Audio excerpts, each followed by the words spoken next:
শেখ হাসিনার পদত্যাগ এবং আওয়ামী লীগ সরকার পতনের ৪ মাসের মাথায় ছাত্র সংগঠনগুলোর মধ্যে বাজছে অনৈক্যের সুর।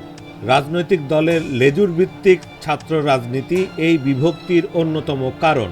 অঙ্গ, সহযোগী, ভ্রাতৃপ্রতিম ইত্যাদি বিভিন্ন প্রত্যয়ে চিহ্নিত হলেও দেশের মূলধারার সব ছাত্র, শ্রমিক, পেশাজীবী সংগঠনই কোনো না কোনো রাজনৈতিক দলের সঙ্গে সরাসরি যুক্ত। তবে বৈষম্য বিরোধী ছাত্র আন্দোলন ও ইসলামী ছাত্র শিবির এটিকে রাজনৈতিক দলের লেজুরভিত্তিক রাজনীতি মনে করে।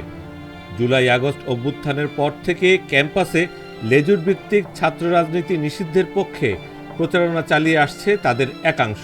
বৈষম্য বিরোধী ছাত্র আন্দোলনের অন্যতম সমন্বয়ক হাসনাত আবদুল্লাহ আজকের পত্রিকাকে বলেন, আমরা ছাত্র সংসদ কেন্দ্রিক ছাত্র রাজনীতি চাই। আমরা মাদার পার্টির কোনো লেজুরভিত্তিক ছাত্র রাজনীতি চাই না, কারণ তাহলে ক্ষমতা কাঠামোকে প্রশ্ন করা যায় না। ইসলামী ছাত্র শিবিরের সাহিত্য সম্পাদক ও ঢাকা বিশ্ববিদ্যালয়ের সাবেক সভাপতি সিকবাতুল্লাহ বলেন, আগামী দিনে ছাত্র রাজনীতি দলীয় এজেন্ডার ভিত্তিতে নয়, হবে সাধারণ শিক্ষার্থীদের কল্যাণে। তবে লেজুরভিত্তিক কার্যকলাপ বন্ধের সাম্প্রতিক প্রচারণাকে পছন্দ করছে না ছাত্রদল, ছাত্র ইউনিয়ন, ছাত্র ফেডারেশন সহ একাধিক ছাত্র সংগঠন। তারা একে বিরাজনীতিকরণ প্রক্রিয়ার অংশ মনে করছে।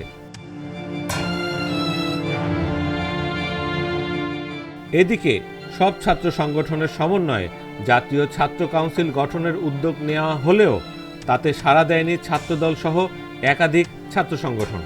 গত ৩ ডিসেম্বর প্রধান উপদেষ্টা ডক্টর মোহাম্মদ ইউনূসের সঙ্গে ছাত্রদের সাক্ষাৎকে কেন্দ্র করে ছাত্র সংগঠনগুলোর ভেতরে বাইরে অনৈক্য প্রকাশ্যে আসে।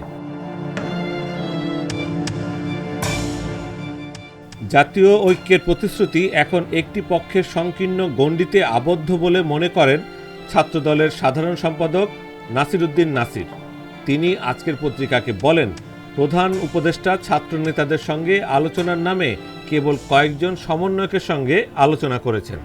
ছাত্র ফেডারেশন গণসংহতির সাধারণ সম্পাদক সৈকত আরিফ বলেন, সব ক্ষেত্রে নিজেদের গোষ্ঠীগত স্বার্থকে প্রাধান্য দিতে গিয়ে বৈষম্য বিরোধী ছাত্র আন্দোলন অন্যান্য ছাত্র সংগঠনকে দূরে ঠেলে দিয়েছে।